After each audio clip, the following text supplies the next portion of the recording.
Kita dengar suara Tuhan lebih banyak lewat khotbah-khotbah, lewat pembacaan firman. Itu pun kalau kita baca firman, kita bacanya dengan supaya telinga mendengar. Tapi banyak orang bacanya kan hanya begini. Nggak apa-apa juga, nggak dosa baca begitu. Tetapi kan iman timbul dari pendengaran akan firman Allah.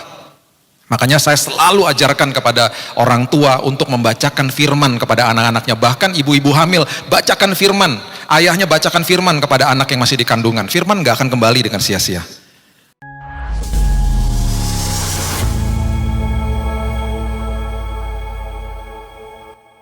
Tuhan, terima kasih buat hidup yang berharga ini. Tuhan, terima kasih buat masa depan yang penuh pengharapan bersama Tuhan. Berterima kasih buat setiap hari di mana kami memiliki kesempatan untuk selalu mendengar suara-Mu ya Tuhan. Ajarkan kami Tuhan supaya senantiasa hati kami berkobar-kobar ketika kami mendengarkan suara-Mu ya Tuhan. Tilik hati kami, pikiran kami ya Roh Kudus. Bentangkan semua maksud isi hati-Mu ya Tuhan. Supaya kami senantiasa dimerdekakan. Dan kami tahu Tuhan, kami gak bisa lihat ujung daripada jalan kami, karena firman-Mu adalah pelita. Itu sebabnya Tuhan, kami bersuka cita karena kami tahu walaupun itu pelita yang kecil, kami berjalan bersama Yesus. Dan pasti ujungnya nyaman dan aman Tuhan. Kami percaya Tuhan, firman-Mu memerdekakan kami pada malam hari ini. Kami sambut dengan sukacita. Dan kami alaskan doa kami di dalam nama Tuhan Yesus. Kita sama-sama katakan, amin. Haleluya. Silakan duduk. Shalom. Wow, oke. Kita buka pertama dari khotbah malam hari ini dari Kejadian pasal yang pertama, ayat pertama dan kedua. Ini adalah sebuah kebenaran yang kita mau belajar. Dan setiap kali Bapak Ibu membaca firman Tuhan, semua kata, semua simbol, semua bahkan angka, ya, itu ada maksudnya, ada beritanya, ada pesan Tuhan sebenarnya. Dari angka saja itu ada simbol-simbol yang luar biasa yang Tuhan mau bagikan. Nah, salah satu pesan yang Tuhan juga bagikan kepada kita. Tadi pagi kita di Manyar kita bahas tentang pengharapan. Ini khotbah saya seri ya. Nanti hari Minggu kita teruskan lagi. Kita ini menyembah Tuhan yang secara kasat mata kita tidak terlihat. Dan Tuhan tahu itu sulit bagi manusia. Karena begini, kita ini kan punya 5 panca indera, ya. Mata untuk melihat, telinga untuk mendengar, kemudian ada hidung untuk mencium, dan ada 2 rasa, dari lidah dan dari kulit. Dari 5 panca indera ini ada 2 yang merupakan pintu gerbang hati, yaitu mata dan telinga. Itu sebabnya di 2 Petrus 2 ayat 7-8 dikatakan Lot itu orang benar, tetapi karena tidak menjaga penglihatan dan pendengaran, jiwanya yang benar tersiksa. Firman Tuhan katakan gitu. Nah, dari 2 pintu gerbang hati ini, itu yang menentukan input, menentukan output. Kalau yang masuknya sampah, keluarnya sampah. Keluarnya lewat mana? Tindakan dan perkataan. Nah, dari 2 pintu gerbang ini, yang paling hebat untuk membuat belief system, membuat sebuah sistem kepercayaan manusia, dari mata dan telinga, kalau dibandingkan, pastinya mata. Pastinya penglihatan. Saya bisa mendengar sesuatu, tetapi kalau saya melihat, saya akan bilang, saya udah lihat. Kenyataannya seperti itu.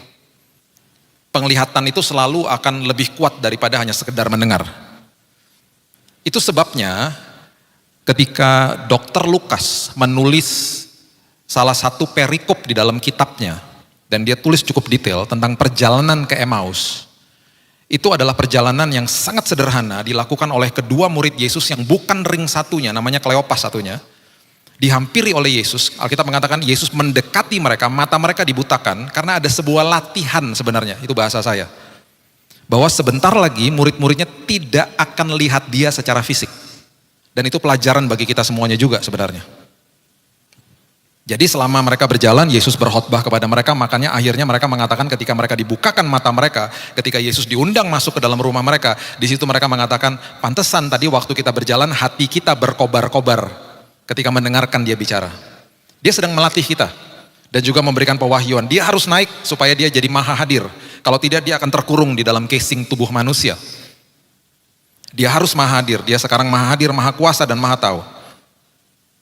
Itu sebabnya sangat sulit bagi kita sebenarnya untuk terus mau percaya Karena kita tidak lihat Tuhan secara fisik. Yang kita lihat adalah masalah di depan kita. Dan sekarang yang kita bisa lakukan, yang Yesus terus pesan kepada kita, Roh Kudus terus berbicara kepada kita, itu hanya dalam bentuk suara. Itu pun suaranya Tuhan tidak audible. Betul, ada beberapa kesaksian mengatakan bahwa saya pernah juga mendengar suara audible. Tapi itu kan sesekali. Itu sebabnya kita ini terus harus melatih pendengaran rohani. Kita dengar suara Tuhan lebih banyak lewat khotbah-khotbah, lewat pembacaan firman. Itu pun kalau kita baca firman, kita bacanya dengan supaya telinga mendengar. Tapi banyak orang bacanya kan hanya begini. Nggak apa-apa juga, nggak dosa baca begitu. Tetapi kan iman timbul dari pendengaran akan firman Allah. Makanya saya selalu ajarkan kepada orang tua untuk membacakan firman kepada anak-anaknya. Bahkan ibu-ibu hamil, bacakan firman. Ayahnya bacakan firman kepada anak yang masih di kandungan. Firman nggak akan kembali dengan sia-sia. Anak yang masih kecil pun, ketika dia belum mengerti apapun, ketika ibadah malam sama keluarga, bacakan firman Tuhan kepada dia. Firman tidak kembali dengan sia-sia. Itu kekuatan firman. Dan Yesus tahu bahwa sebentar lagi ketika dia naik, dia tidak hadir secara fisik. Dan dia tahu bahwa manusia akan melihat sebuah kengerian dalam hidupnya. Karena dunia ini sudah jatuh. Manusia akan lihat penyakit, lihat masalah, lihat kesulitan, kesengsaraan. Semua yang dilihat lewat mata. Dan sementara kita sedang melihat semua kejadian-kejadian yang tidak enak di dalam dunia ini, kita harus percaya dengan hanya mendengar saja gitu. Dan itu sulit. Dan Yesus tahu. Makanya selain Roh Kudus ditinggalkan untuk kita, dengan jelas di Yohanes 14 dia katakan, aku tinggalkan damai untukmu. Dan damai yang aku serahkan kepadamu itu bukan damai yang dunia berikan. Damai yang dunia berikan adalah damai setelah ada badai, tetapi damai yang aku berikan adalah damai selagi ada badai. Bahkan dia mengajarkan, Paulus juga mengajarkan tentang korelasi antara pengharapan dan kepuasan. Orang kalau berharap pasti kan ada rasa puasnya ketika sudah mendapatkan apa yang dia harap. Alkitab mengatakan dengan jelas apa? Kalau dunia mengajarkan puas setelah harapan dijawab. Firman Tuhan mengatakan bersukacitalah di dalam pengharapanmu. Wow. Makanya kalau baca itu dan makin dibukakan sama Roh Kudus, makin ngerti, makin merdeka di dalam pengharapan, bersukacita. Itu yang Tuhan terus katakan kepada kita. Itu yang terus setiap hari kita harus mengarahkan telinga kita kepada ucapannya, simpan di dalam lubuk hati kita, karena itu sumber kehidupan. Amsal 4. Bahkan sumber daripada kesembuhan. Dan itu sulit. Itu sebabnya kita mau belajar firman pada malam hari ini, saya berikan judul tengah malam. Karena segala sesuatunya dimulai pada malam hari, dan malam itu midnight, itu sesuatu yang sangat asing bagi manusia. Sesuatu yang sangat tidak enak. Itu adalah titik yang paling gelap di dalam sebuah hari. Alkitab mengatakan begini, Kejadian 1 ayat 1 sampai 2. Pada mulanya Allah menciptakan langit dan bumi belum berbentuk dan kosong.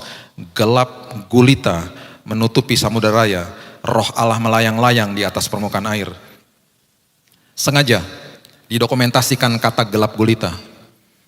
Karena memang ada sesuatu yang luar biasa yang Tuhan sedang ciptakan di dalam sebuah kegelapan. Dan kemudian Kejadian 1 ayat 5 mengatakan, dan Allah menamai terang itu setelah semuanya diciptakan. Terang diciptakan, terang dipisahkan dari gelap pada awalnya. Menamai terang itu siang dan gelap itu malam. Jadilah petang dan jadilah pagi, itulah hari pertama. Hari, menurut Alkitab, itu dimulai dari petang hari. Itu sebabnya Sabat bagi orang-orang Yahudi, itu selalu dimulai pada Jumat sore atau sunset. Ketika matahari terbenam di hari Jumat, itu mulai Sabat sampai kepada hari Sabtu, matahari terbenam. Itu hari Sabat sebenarnya. Dan kemudian kita sudah mengerti, kita menganut Gregorian kalender, dan kalender Gregorian akhirnya merubah itu semuanya, dan akhirnya hari dimulai ketika sudah melewat jam 12 malam, yaitu midnight, tengah malam. Dan Alkitab mengajarkan kepada kita justru di tengah malam, di titik yang paling asing bagi manusia, di yang paling gelap, Tuhan bekerja. Tuhan bekerja di situ.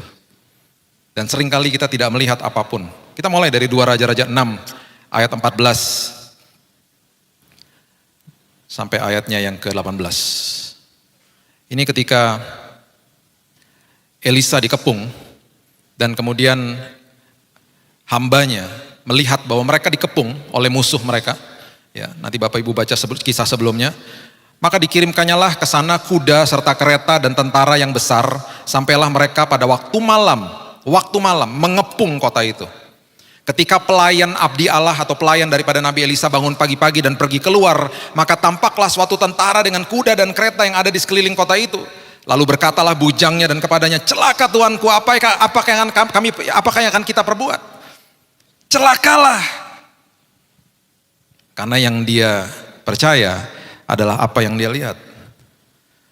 Jawabnya, jangan takut, sebab lebih banyak yang menyertai kita daripada yang menyertai mereka.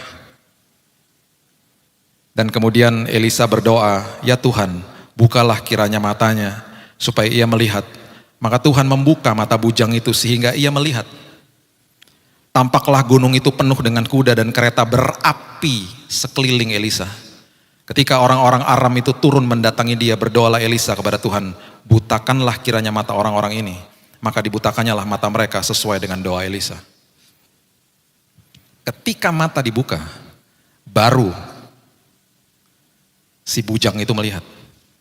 Masalahnya, kita nggak sering dibuka dan kita mungkin nggak pernah ngalami itu. Sama sekali, nggak dibukakan mata jasmani kita itu nggak lihat. Dan itu yang Tuhan terus kasih tahu sama kita. Ingat, jumlahku lebih besar daripada masalahmu. Jumlah tentaraku lebih besar daripada penyakitmu, daripada masalah rumah tanggamu dan seterusnya dan seterusnya.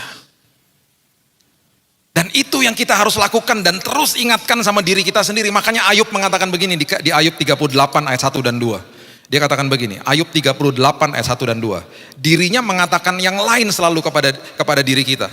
Maka dari dalam badai Tuhan menjawab Ayub, siapakah dia yang menggelapkan keputusan dengan perkataan-perkataan yang tidak berpengetahuan? Itu maksudnya siapa sih yang di dalammu itu mengatakan kepada dirimu sendiri, tidak ada dasarnya maksudnya. Itu maksudnya, karena pribadi yang paling sering berbicara dengan kita, toh diri kita sendiri. Jadi Tuhan lagi kasih tahu, lagi menegur dia, siapa itu dia yang mengatakan kepada dirimu tidak ada pengetahuannya sama sekali tentang aku maksudnya. Itu sebabnya Yohanes 20 ayat 29 ketika Thomas sudah akhirnya melihat dan percaya, ini yang Yesus katakan, karena engkau telah melihat aku maka engkau percaya. Mudah, lihat percaya mudah. Perhatikan kalimat ini dan firman ini untuk kita semuanya. Berbahagialah kita yang ada di tempat ini pada malam hari ini, yang tidak melihat namun percaya. Dan kata berbahagia itu artinya diberkatilah kita. Diberkatilah kita semuanya yang tidak melihat dia secara fisik namun tetap percaya. Itu pengharapan di dalam Tuhan. Dan Alkitab mengatakan pengharapan di dalam dia tidak pernah mengecewakan. Gak lihat Pak, yang saya lihat makin buruk. Saya waktu di kamar rumah sakit yang saya lihat kondisi saya makin buruk. Saya gak bisa lihat ujungnya. Bagaimana untuk bertahan, untuk berharap? Paulus mengatakan aku bermegah di depan kesengsaraan karena itu kesempatan bagi aku untuk tekun. Yang saya bisa lakukan hanya tekun. Tekun apa? Tekun berdoa, tekun mengucap syukur, tekun beriman. Karena setelah kesengsaraan, ketekunan, lahirlah dua buah karakter, yaitu tahan uji dan pengharapan yang tidak pernah mengecewakan. Hanya itu yang kita bisa lakukan, tekun. Roma 5.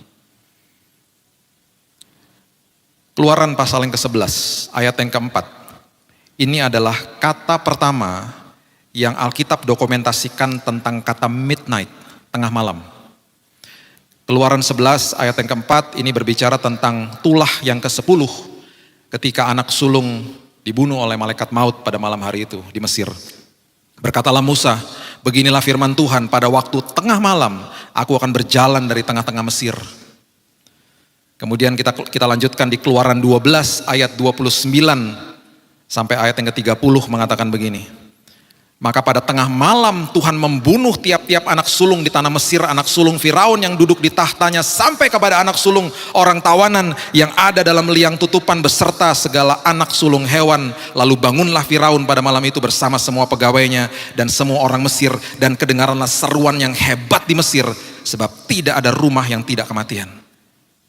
Lalu pada malam itu dipanggilnya Allah Musa dan Harun, katanya, bangunlah, keluarlah dari tengah-tengah bangsaku, baik kamu maupun orang Israel, pergilah beribadahlah kepada Tuhan seperti katamu itu. Akhirnya dibebaskan mereka. Masalahnya Bapak Ibu, ini pelajaran yang pertama. Di dalam tengah malam, betul Tuhan akan tolong kita. Betul kita akan dibebaskan dari masalah kita.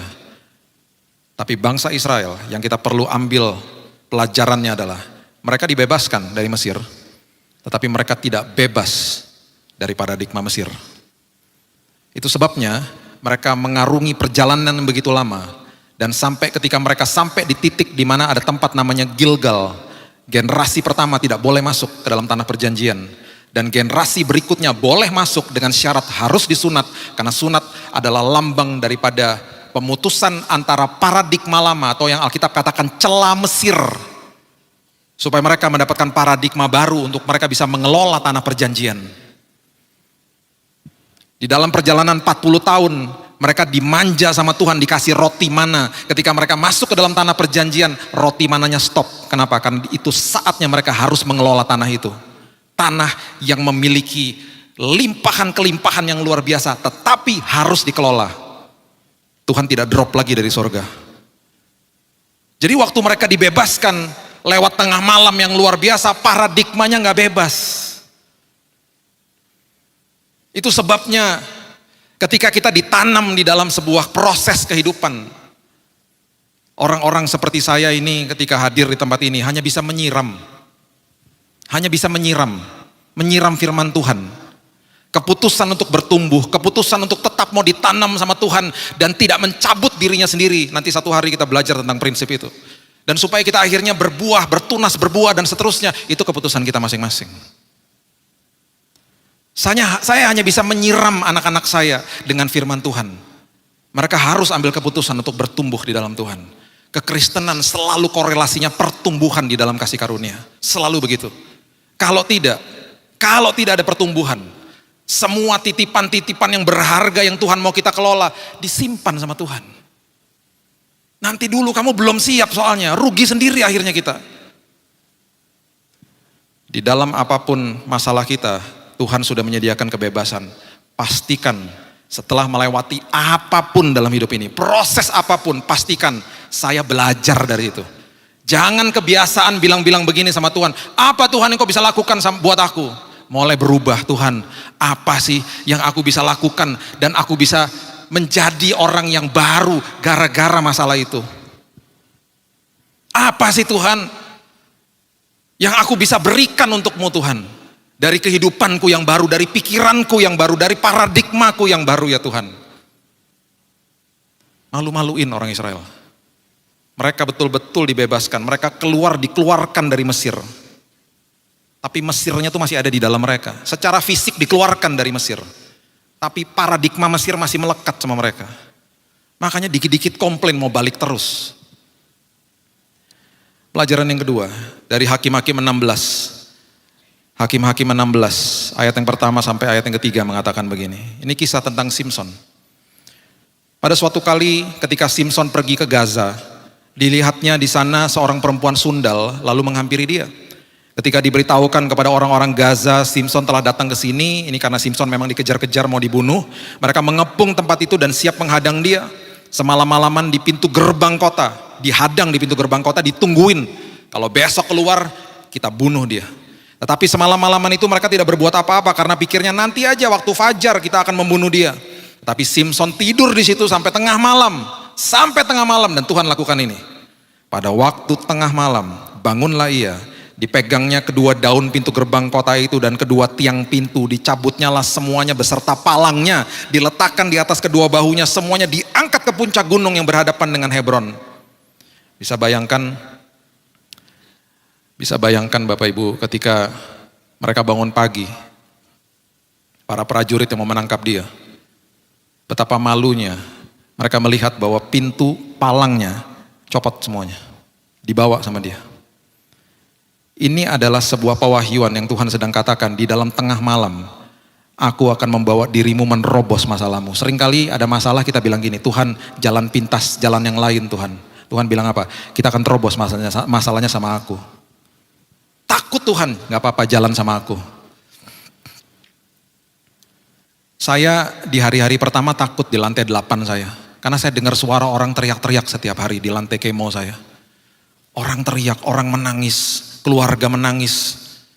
Orang mau bunuh diri, mau loncat dari lantai 8 harus diborgol di tempat tidur. Itu yang saya dengar tiap hari. Dan satu hari tiba-tiba istri saya bilang begini, yuk kamu harus terapi jalan. Kamu udah berbulan-bulan gak jalan. Karena tubuhmu lemah, dokter katakan kamu harus terapi jalan. Itu keluar dari kamar, kaki saya bergetar Bapak Ibu. Bukan sekedar lemah secara tubuh, bergetar karena saya seperti melewatin sebuah lorong kekelaman di situ. Dan selalu firman Tuhan katakan, aku akan bawa kamu menerobos itu semuanya. Musuhmu akan dipermalukan. Makanya Mazmur mengatakan, di Mazmur Daud mengatakan di Mazmur 23, aku akan siapkan hidangan bagimu. Bukan sekedar makanan kecil, bukan snack, tapi hidangan bagimu. Itu maksudnya adalah secara rohani dipuaskan, secara jasmani dipuaskan. Dan pialaku melimpah bagimu. Ada urapanku, ada hikmat Tuhan di tengah-tengah masalahmu. Itu yang Tuhan mau lakukan. Kemudian di dalam sebuah tempat yang sangat asing ini, kita buka coba di Kejadian 26, ayat yang pertama sampai ayat yang ketiga. Ini sebuah kisah tentang Ishak, di mana ada kelaparan, kekeringan, dan kemudian Ishak ini mau pergi ke Mesir. Dia kemudian transit di sebuah tempat yang sangat asing, tempat seperti tengah malam. Maka timbullah kelaparan di negeri itu. Kejadian 26 ayat 1. Bukan kelaparan yang pertama yang telah terjadi di dalam zaman Abraham. Sebab itu Ishak pergi ke Gerar kepada Abimelek raja orang Filistin. Lalu Tuhan menampakkan diri kepadanya serta berfirman, janganlah pergi ke Mesir, diamlah di negeri yang akan kukatakan kepadamu. Ini dia lagi transit. Dia lagi ketemu sama Abimelek, mungkin mau pamitan karena memang kenal sama bapaknya. Dia mau pamit, mau pergi ke Mesir. Tiba-tiba Tuhan bilang tinggal di sini. Tempat yang asing, tempat yang mungkin gak enak bagi dia. Tinggallah di negeri ini, ayat 3, sebagai orang asing, maka aku akan menyertai engkau dan memberkati engkau, sebab kepadamu lah dan kepada keturunanmu akan kuberikan seluruh negeri ini, dan aku akan menepati sumpah yang telah kuikrarkan kepada Abraham ayahmu. Justru di dalam tempat yang asing, justru di dalam tengah malam, justru provisi berkat Tuhan menanti bagi kita. Itu sebabnya makanya Tuhan sering kali membawa kita ke tempat-tempat gak enak. Tapi justru kita tuh harus selalu paham, Tuhan aku mau dengar suaramu dan aku tahu kemanapun aku melangkah engkau ada di situ. Mazmur mengatakan ketika engkau bangun aku masih ada. Berarti selagi engkau mau tidur aku ada. Selagi engkau tidur aku ada. Selagi kamu bangun aku masih ada. Berarti dia selalu hadir dalam hidup kita. Gak pernah meninggalkan kita. Jadi kalau sampai ada di antara kita yang mengatakan aku gak rasakan hadirat Tuhan. Karena memang hadirat Tuhan gak bisa dirasakan pakai perasaan. Sesekali perasaan kita tersentuh, tetapi hadirat Tuhan dirasakan lewat iman karena kita tahu dia selalu hadir. Di semua kondisi hidup kita dia selalu ada di situ. Itu yang membuat saya bersuka cita setiap hari, tahu bahwa dia tuh ada di situ, jalan sama saya. Itu yang menyebabkan saya selalu melatih pendengaran rohani dengan ngobrol sama dia dalam apapun bentuknya. Biasakan panggil dia dengan panggilan yang paling intim. Saya panggil dia Daddy, Dad. Misalnya mau naik pesawat, Dad aku boarding ya. Aku mau pulang dengan selamat loh Dad. Aku percaya loh aku sampai di rumah dengan selamat. Dan makin ngobrol sama dia, makin terus akhirnya mendengar suara dia. Itu sebabnya dia katakan, dia menegur Marta, kenapa sih kamu sibuk pelayanan-pelayanan? Gak apa-apa pelayanan, tapi justru ketika kamu melayani aku, kamu gak duduk seperti Maria. Kamu akhirnya hanya sekedar mendengar, bukan mendengarkan. Mendengar is here, mendengarkan to listen. Mendengar tuh hanya mungkin masuk sini keluar sini. Kalau mendengarkan berarti mendengar dengan seksama, mendengar dengan detail, masukin ke dalam pikiran dan hati. Itu sebabnya dia katakan kepada Maria, ini tidak ada duanya. Tidak ada yang lebih baik daripada ini. Apa? Duduk di kaki Tuhan dan dengar suaranya. Gak ada yang lebih baik daripada dan tidak akan bisa diambil daripadanya. Instruksi yang dia berikan, suara yang dia berikan kepada kita ketika kita terima dan kita simpan di dalam lubuk hati kita, gak bisa diambil dari kita. Ada sebuah hikmat yang akan tumbuh dalam kehidupan kita. Ada sebuah pertumbuhan yang sangat luar biasa yang kita akan alami dalam hidup ini. Sulit saya tahu, hanya dengar setiap hari. Bayangin, kita harus percaya dengan hanya mendengar. Tapi Alkitab dan Yesus sendiri yang mengatakan, kita ini orang-orang diberkati kalau kita percaya walaupun kita nggak lihat. Dan akhirnya di Kejadian 26 ayat 12 mengatakan begini. Maka menaburlah Ishak di tanah itu, dan di dalam tahun itu juga ia mendapat hasil 100 kali lipat, sebab ia diberkati Tuhan. Dan orang ini menjadi kaya, bahkan kian lama kian kaya, sehingga ia menjadi sangat kaya. Jangan dipelintir ya ayat ini. Saya sudah mendengar ada beberapa yang dipelintir-pelintir sama hamba Tuhan. Ya, dipelintirnya kenapa? Akhirnya, oh kalau begini ntar jadi kaya secara materi. Bukan. Betul, secara perjanjian lama itu banyaknya semua saya udah ajarkan berkali-kali. Semuanya serba fisik. Masuk ke dalam perjanjian baru di dalam kasih karunia Tuhan. Semuanya dimasukin dalam sini. Kaya, kaya dalam apa? Kasih karunia Tuhan. Kaya dalam damai sejahtera, sukacita. Materi, jabatan, status itu sekunder semuanya. Jangan dipelintir-pelintir ayat ini. Ia mempunyai kumpulan kambing, domba, lembu, sapi, serta banyak anak buah sehingga orang Filistin cemburu kepadanya. Segala sumur yang digali dalam zaman Abraham ayahnya oleh hamba ayahnya telah ditutup oleh orang Filistin dan ditimbun dengan tanah. Lalu kata Abimelek kepada Ishak, kamu pergi deh dari tengah-tengah kami, nanti menimbulkan kericuhan nih, karena kamu berhasil di tanah asing. Bayangkan coba. Sebab engkau telah menjadi jauh lebih berkuasa daripada kami. Di tanah asing loh. Jadi pergilah Ishak dari situ, berkemah di lembah Gerar, gak jauh dari situ. Dan ia menetap di situ. Ini yang terjadi. Sumur-sumur bapaknya udah tertutup. Sama seperti kebanyakan kita di dalam 2 tahun terakhir ini. Pak, saya kehilangan pekerjaan Pak, saya kehilangan income Pak. Gak bisa, di dalam prinsip kerajaan gak bisa kehilangan. Yang ada kita sedang dipindahkan ke dalam musim yang baru. Posisi kita yang lama mau diisi sama orang lain. Tuhan lagi bawa ke musim yang baru, pasti lebih luar biasa nantinya. Terus dibawa naik kok sama Tuhan. Pak, saya kehilangan income, gak bisa. Sumbernya Tuhan, sumber gak pernah tutup.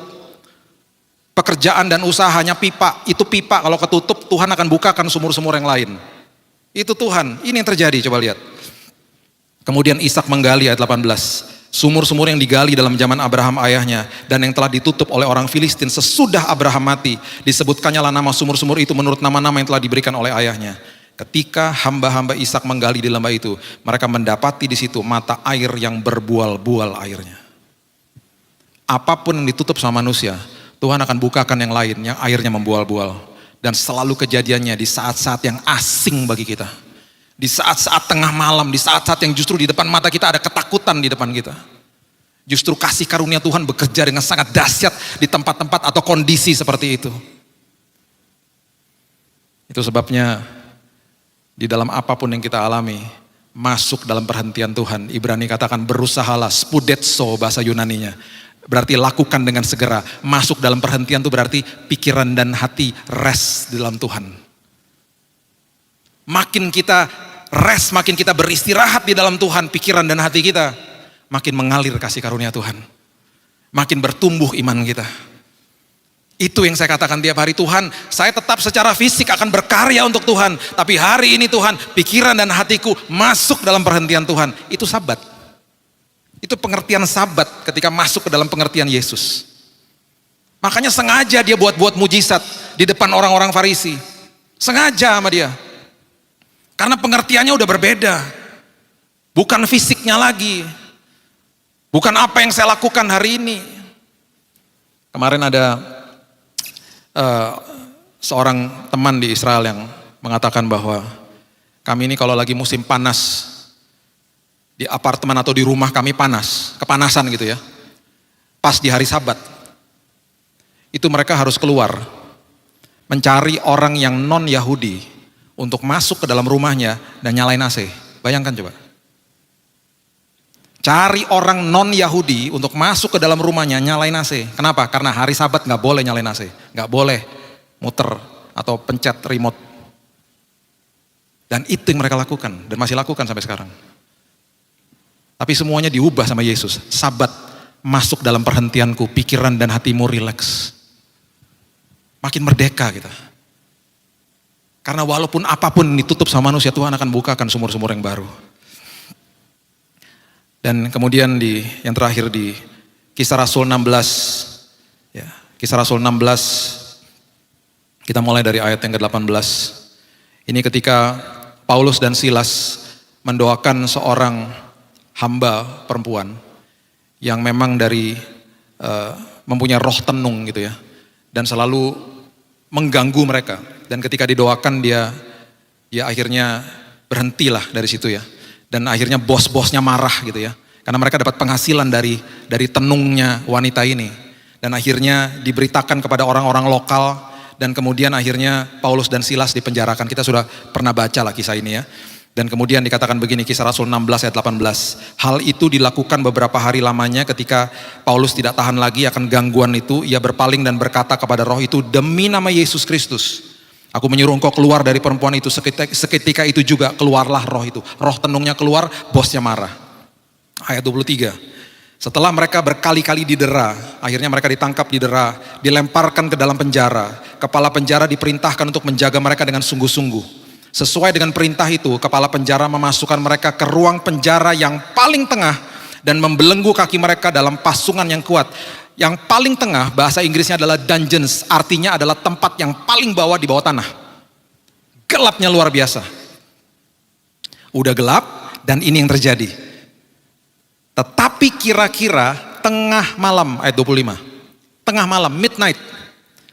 Paulus dan Silas berdoa, menyanyikan puji-pujian kepada Allah dan orang-orang hukuman lain mendengarkan dia. Itu yang patut kita lakukan di dalam tengah malam kita. Give thanks, mengucap syukur kepada Tuhan. Karena disitulah Tuhan yang paling bekerja di tengah-tengah malam itu.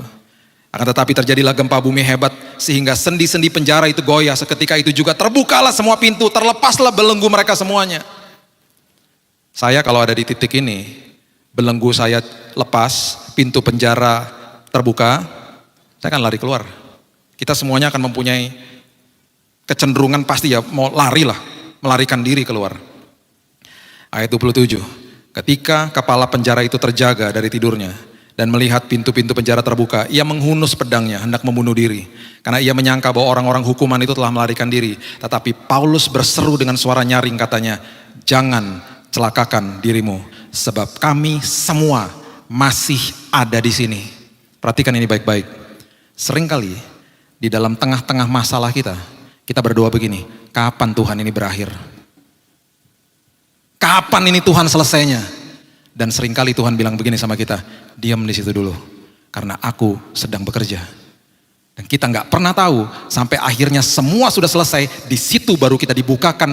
Itu sebabnya Roma 8 ayat 28 mengatakan, hari ini, saat ini baru aku tahu. Sekarang aku tahu itu bahasanya. Bahwa Allah turut bekerja dalam segala sesuatu, mendatangkan kebaikan bagiku. Itu kapan kita tahunya? Setelah lewat semuanya. Sekarang aku tahu. Sering kali kita mau bilang, Tuhan, ayo Tuhan, kapan Tuhan? Saya percaya Paulus dan Silas mendengar suara Roh Kudus pada malam hari itu. Pada tengah malam, jangan keluar. Karena ada suatu perkara yang besar yang Tuhan mau lakukan. Yang terjadi adalah, Paulus berseru dengan suara nyaring katanya, jangan celakakan dirimu sebab kami semuanya masih ada di sini. Kepala penjara menyuruh membawa suluh, ayat 29. Berlari masuk dengan gemetar tersungkur di depan Paulus dan Silas. Ia mengantar mereka keluar sambil berkata, Tuan, apakah yang harus aku perbuat supaya aku selamat? Jawab mereka, percayalah kepada Tuhan Yesus Kristus. Engkau akan selamat, engkau dan seisi rumahmu. Kenapa? Di tengah malam itu, melalui Paulus dan Silas, ada satu keluarga diselamatkan Tuhan. Karena di tengah malam itu Tuhan berkata, diam dulu, aku sedang bekerja. Di dalam masalahmu, ketika sudah puncak-puncaknya Tuhan, kapan nih selesai? Justru Tuhan bekerja. Dan bahkan ada orang-orang yang diberkati. Saya akan tutup dengan fakta yang nyata ini, ya, cepat saja. Kita buka cepat-cepat aja di terakhir ya, Kisah Rasul pasal yang kedua. Kisah Rasul pasal yang kedua, lihat ayat 47. Ini yang terjadi di dalam bangsa kita. Kisah Rasul pasal yang kedua ayat 47. Bapak Ibu belajar sesuatu malam hari ini? Ayat 47 mengatakan begini. Mereka disukai semua orang. Siapa mereka? Jemaat mula-mula. Oke? Tiap-tiap hari Tuhan menambah jumlah mereka dengan orang yang diselamatkan. Jemaat mula-mula gak punya Alkitab. Gak punya Alkitab Perjanjian Baru, gak ada. Mereka bertumbuh gara-gara kesaksian daripada murid-murid Yesus yang menyaksikan Yesus mati, bangkit, naik surga. Mereka hanya dengar tentang Yesus. Mereka bertumbuh. Ayat ini diadopsi di Undang-Undang Uni Soviet tahun 39. Karena negara sosialis dan komunis suka dengan kenyataan ini. Oh, jumlah mereka ditambah-tambahin. Gimana caranya? Mereka mengikuti pola yang dilakukan oleh jemaat mula-mula. Sudah pasti unsur Tuhannya dihilangkan. Ada 5 pilar, ini yang terjadi. Kisah Rasul 2, coba lihat ayat yang ke-42. Coba lihat. Mereka bertekun dalam pengajaran rasul-rasul dan dalam persekutuan. Oke, 2 tahun lalu, waktu kita mengalami lockdown, kita mengalami tengah malam kita bersama-sama. Masalah yang luar biasa dengan pandemi ini. Gedung gereja ditutup, gereja nggak bisa ditutup, itu saya selalu katakan. Karena gereja adalah eklesia, orang-orang yang diselamatkan, orang-orang yang membawa dampak di luar sana. Ketika gereja ditutup, yang terjadi adalah tiba-tiba pengajaran rasul-rasul ada di mana-mana. Kenapa? Ada ibadah online di mana-mana. Orang bisa akses. Teman-teman saya yang baru percaya Yesus dengan gampangnya bisa ikut ibadah hari Minggu di rumah dengan earphone. Pengajaran rasul-rasul terjadi di mana-mana. Ada survei yang mengatakan tiba-tiba jutaan khotbah di-upload di sosial media dalam 2 tahun terakhir ini. Lebih banyak daripada tahun-tahun sebelumnya. Kemudian dikatakan di dalam persekutuan dan kemudian mereka selalu berkumpul. Tanpa disadari keluarga demi keluarga berkumpul seperti kelompok-kelompok sel di rumah masing-masing, FA masing-masing. Ini yang saya mau beritahu kepada Bapak Ibu sekalian. Tanpa disadari Tuhan membawa kita kepada fungsi gereja mula-mula. Karena Tuhan sedang di dalam sebuah proses menumbuhkan gerejanya. Pengajaran rasul-rasul, kita tanpa kita sadari kita berkumpul. Yang ketiga, memecahkan roti. Saya cek sama staf saya di toko buku Immanuel. Barang yang paling laku dari bulan Maret sampai sekarang apa? Yang dijual online, perjamuan kudus. Orang perjamuan kudus di rumah masing-masing. Yang keempat, berdoa. Berdoa, tiba-tiba orang yang tadinya gak suka berdoa jadi pada berdoa semuanya. Karena ketakutan sama tante corona. Ya, sekarang udah berubah jadi Omikron. Yang kelima, yang terakhir, pilar yang terakhir, ayat 44 sampai 45. Semua orang yang telah menjadi percaya tetap bersatu. Segala kepunyaan mereka adalah kepunyaan bersama. Selalu ada dari mereka menjual harta miliknya, membagi-bagikan kepada semua orang sesuai dengan keperluan masing-masing. Empati, pilar yang kelima. Saya gak pernah lupa di bulan April. Saya dan adik saya, Jesse, waktu bulan April 2020. Menggalang dana dengan teman-teman cuman dari WhatsApp. Kami ingat waktu bulan April tahun 2020, supir-supir ojol kasihan, gak ada yang mau naik. Orang ketakutan. Kita beri makan 900 supir ojol dari kumpulin dana dari teman-teman. Kerjasama sama warung dekat rumah. Kita memberkati warungnya, berkati supir ojolnya. Empati terjadi. Bukan hanya kita, banyak orang lakukan hal yang sama. Gak ada yang nungguin departemen misinya gerejanya lagi bergerak sendiri-sendiri. Ini yang terjadi. Tadi kita sudah baca ayat 47 toh. Jumlah mereka ditambah-tambahkan sama Tuhan. Ini yang saya mau beritahu kepada Bapak Ibu. Selama 2 tahun terakhir ini, pertumbuhan orang percaya di Indonesia bertumbuh berkali-kali lipat. Dari yayasan kita, dari yayasan teman-teman saya, kita sudah compare notes. Bahkan ada teman saya, seorang hamba Tuhan disamperin sama beberapa orang, datang ke rumahnya, dia katakan gedung gereja saya tutup. Kolam baptisannya kering. Mereka katakan gak apa-apa Pak Pendeta, baptis kami di kolam ikan aja. Bapak kan punya kolam ikan tuh di belakang. Mereka dibaptis di kolam ikan, puluhan dari mereka.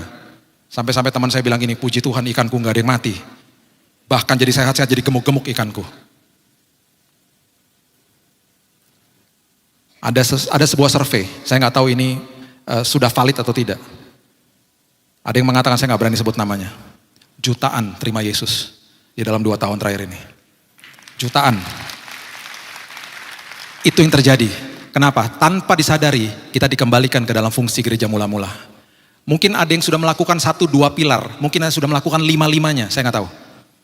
Tapi ketika kita sudah kembali ke dalam gedung yang bagus ini, jangan lupa fungsi gereja mula-mula ini yang terjadi di dalam bangsa kita. Itu sebabnya seringkali Tuhan bilang apa? Nanti dulu, diam dulu di tengah malammu, karena ada pekerjaan besar yang aku lakukan. Dan itu yang kita alami di bangsa kita, bangsa tercinta kita, bangsa Indonesia. Berikan tepuk tangan kita untuk Tuhan kita. Bapak terima kasih, mengucap syukur buat malam yang indah ini ya Tuhan. Ketika kami ada di tengah malam kami, di tengah situasi yang tidak enak, situasi yang asing bagi kami.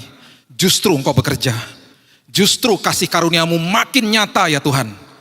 Itu sebabnya Tuhan ketika kami berhadapan sama masalah kami mau mendeklarasikan seperti Paulus Tuhan. Kami bermegah di depan kesengsaraan kami. Karena kami tahu kami berjalan bersama dengan Tuhan. Walaupun kami gak lihat Tuhan, kami adalah orang-orang yang diberkati. Karena kami percaya Tuhan. Kami orang-orang yang percaya kepada Tuhan. Itu sebabnya Tuhan terus latih pendengaran rohani kami Tuhan. Di dalam tengah malam kami ada kebebasan, ada provisi Tuhan. Dan justru di dalam tengah malam itu Tuhan kami dipanggil untuk jadi berkat bagi banyak orang. Dan itu sebabnya Tuhan kami melihat banyak orang percaya datang. Persiapkan diri kami, persiapkan gerejamu ya Tuhan. Supaya makin banyak jiwa lagi diselamatkan untuk Tuhan. Meteraikan firman ini Tuhan kepada setiap kami. Kami tidak mau sekedar hanya dibebaskan saja Tuhan. Tapi paradigma-paradigma yang salah dari hidup kami mau keluarkan itu dari hidup kami. Celah-celah Mesir kami mau tinggalkan Tuhan. Karena ada tanah perjanjian yang harus dikelola. Terima kasih Bapak, terima kasih Yesus. Hamba-Mu stop sampai di sini, tapi suara Tuhan terus berkumandang di hati kami. Dalam nama Tuhan Yesus aku berdoa dan mengucap syukur. Kita sama-sama katakan, amin. God bless you.